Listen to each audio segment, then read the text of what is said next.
Simula nang iwan ako ng aking Mama Lena, si Lolo Antonio na ang pakiramdam ko ay nakakaintindi lang sa akin. Mula sa aking pagiging elementarya hanggang sa ako ay mag-high school at mag-college, ay si Lolo Antonio ang aking madalas ay kaagapay. Hindi ko maipaliwanag ang aking nararamdaman kapag pumupuna siya ng ibang babae na di umano ay parang nagagandahan siya, na para bang gusto ko ako lang ang maganda sa mata ni Lolo Antonio.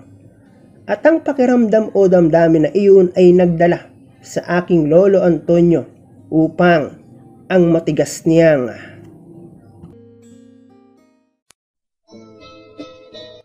Hello guys and welcome dito sa Kasgul TV. At syempre, kung ikaw ay bago dito sa aking channel at trip mo ang ganitong klase ng kwento, palike and subscribe naman dyan.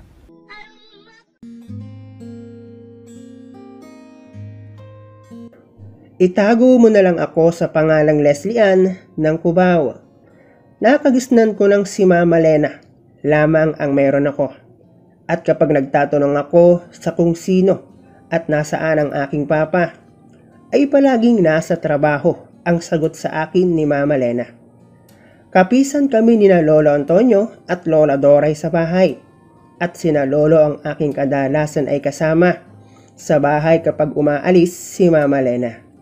Naging mabuting magulang sa akin si Mama Lena, at dahil sa nag-iisa ni akong anak, pakiramdam ko ay kayamanan ang tingin niya sa akin na kanyang pinaka-iingatan. Pero ang lahat ng iyon ay nag-iba ng kanya kong iwan sa aking Lolo Antonio at Lola Doray noong siya ay mag-ibang bansa para magtrabaho. Alam kong kailangan ni Mama Lena ang magtrabaho para sa amin at sa aking kinabukasan, pero ang pagmamahal na ramdam ko noong kami ay magkasama pa nawala, at ang lahat ng kalinga na aking hinahanap mula sa aking Mama Lena ay pinuna ng aking Lolo Antonio. At dahil di hamak na mas magilas-gilas at di hamak na mas bata pang tingnan ng aking Lolo Antonio, na noon ay hindi pa naman katandaan, dahil si Mama Lena sa aking pagkakatanda ay 23 years old lamang, na nang lumaon na naman kong ako pala ay anak sa pagkakasala noong 15 years old, si Mama Lena. Si Lolo Antonio ang aking naging gabay simula noong pumasok ako ng elementary. Maging sa gawaing bahay aralin ay siya ang matyagang nagtuturo sa akin. Kung minsan naman ang aking Lola Doray, pero hindi ko masasabing close kami. Ang totoo niyan, pakiramdam ko ay irita sa akin si Lola pag kanya akong nakikita. At si Lolo Antonio ang aking kakampi kapag napapagalitan ako ng aking Lola Doray. Nang lumao, nalaman ko rin ang dahilan kung bakit hirap si Lola Dors na tanggapin ako. Sabi sa akin ni Lolo, ako raw kasi ang naging bunga ng pagsuway ni Mama Lena kay Lola Doray nung nag-aaral siya ng high school, at di umano ay dahilan ng pagkasira ng pangarap ni Lola Dors para kay Mama Lena, na para sa akin naman anong kinalaman ko doon, di baga? Hanggang sa tumapak ako ng high school, dito ay nagpatuloy pa akong lumago, at ang paglago na iyon ay ang pag-usbong ng ilan sa parte ng aking pangangatawan na patunay ng aking pagiging babaeng Filipina.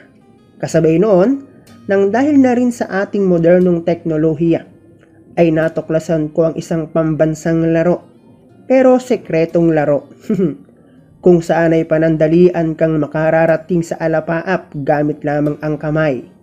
Dahan-dahan rin akong nahihiya sa aking Lolo Antonio, dahilan upang sabihin niya sa aking, aba, nagdadalaga na ang aking apo. Bagay na ikinatatama ng aking puso kapag napupuna ako ng aking Lolo Antonio. Sa aking pagiging teenager, at sa pagkakatuklas ko ng sekretong laro, meron akong hindi ko maintindihan sa aking sarili. Sa tuwing gagawa kasi ako ng sekretong laro, ay si Lolo Antonio ang sumisiksik sa aking mapaglarong kokote. Bagay na noong una ay hindi ko pa maintindihan kung bakit. Bagamat perang pinaghirapan ni Mama Lena ang aking ginagasta sa pag-aaral, nabibili ko ang ilan sa aking gusto, kapalit naman noon ay ang aking pagkahili sa aking mga kaklase. Nakitang-kita ko ang suportang nagmumula sa kanilang ama at ina. Nakakabili naman sila ng mga bagay na meron ako nang hindi napapalayo sa kanilang magulang. Bagay na kapag nakikita ng aking lolo Antonio na ako ay malungkot, siya ang gumagawa ng paraan upang manumbalik ang ngiti sa aking labi. Hanggang sa ang hindi ko maipaliwanag na nangyayari sa akin ay dahan-dahang nagiging malinaw. Para ba siyang isang puzzle na dahan-dahan ko nang nabubuo. Hanggang sa noong ako ay mag 4th year high school, konting kembot na lang ay isa na akong tunay na dalagang Filipina. Narealize kong hindi lang pala isang lolo, Antonio ang aking tingin kay lolo. Nagsimula akong magtampo sa aking lolo Antonio kapag pumupuna siya ng iba. Kapag tumitingin siya sa iba, pakiramdam ko ay nagseselos ako na parang gusto ko ay sa akin lang siya nakatingin. Maayos kasing manamit ang aking lolo. Laging gupit at laging bagong ligo kapag sinusundo niya ako sa school. Kaya hindi rin maiwasan ang mapansin siya ng ibang magulang sa school. Nag-a-assume pa nga ako noon na siya ang aking boyfriend. Ang totoo niyan ay nagagawa kong biro sa aking mga kaklase at nasasabi kong nandyan na ang aking boyfriend. At naka-abrasyete pa ako kapag kami ay pauwi na. Bagay na alam ko namang hindi siseryosohin ang aking mga kaklase dahil alam nilang iyon ang aking lolo, Antonio. Gustong gusto ko yung papasan ako sa likod niya tulad noong ako ay elementary kapag kanyang sinusundo, lalo na kapag maulan, na siya namang reklamo ni lolo dahil ang bigat ko na raw. Kung minsan nga ay ipinagdarasal kong sana ay sapian ng masamang hangin si lolo Antonio para mekos-mekos na yan. Nakagraduate ako ng high school ay hindi man lang ako nagkaroon ng boyfriend.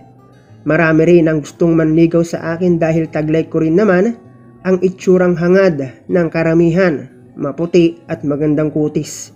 Buong akala nga sa school ay isa kong tibo o di kaya naman, di umano sobra raw ang aking takot kay Lolo Antonio. Madalas kasi niya akong sunduin sa school at mag-aaway kami pag hindi niya ako sinundo. Iyon ang isa pang ikinaiirita sa akin ni Lola Doors. Masyado raw akong binibaby ng aking Lolo Antonio na I wish. Noong ako ay mag-college dahil medyo malayo kami, sinuggest ni Mama Lena na mag-apartment na lang ako. Kesa naman raw mag-uwian ako ang layo. Baka mawalan na raw ako ng oras sa pag-aaral. Bagay na mas okay nga iyon sa akin. Naisip ko rin kasing hindi naman ako bababayaan ni Lolo Antonio at ganoon na nga ang nangyari. At noong nandun ako sa aking inuupahan, doon ko na nalaman ang totoo na hindi lang pala ako ang nakakaramdam ng kakaiba. Ipanagtapat sa akin ni Lolo Antonio na hindi raw niya kayang mapalayo sa akin. Ang akala ko nga noong una ay namimiss lang niya ako bilang kanyang apo, hindi pala. Tinamaan na rin pala sa akin si Lolo Antonio at sinabing higit pa sa pagiging apo ang tingin niya sa akin.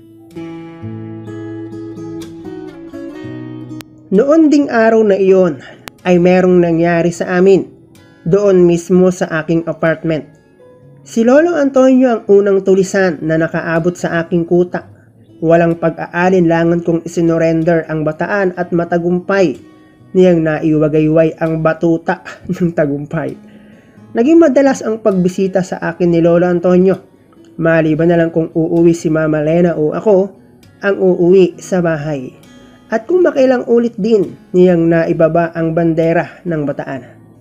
Nagpatuloy ang ganoong setup sa amin ni Lolo Antonio hanggang umabot sa puntong hindi na mapakinabangan ang sandata ng tulisan sa kadahilan ng naging masasakitin na rin si Lolo Antonio.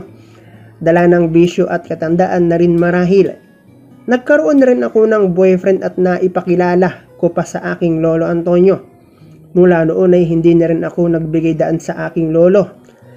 Pag tumanda pa lang isang lalaki, tila ba iyon ay naurong at animoy chicharon bulaklak na lang. Suka na lang ang kulang. Kulubot. Masintabi po sa mga kumakain. Sa paglipas ng araw, linggo, buwan at taon, ay naging hanggang tingin na lang si Lolo Antonio. Hanggang sa kinuha na siya ng lupa. Nanatiling sekreto lamang namin iyon ni Lolo Antonio hanggang sa ako ay magkaroon na rin ng sariling pamilya. At sana, kung totoong ako ay anak sa pagkakasala at muli ang pagkakasalang iyon ay naulit sa akin, sana ay wala nang magtuloy noon sa henerasyong magmumula sa akin.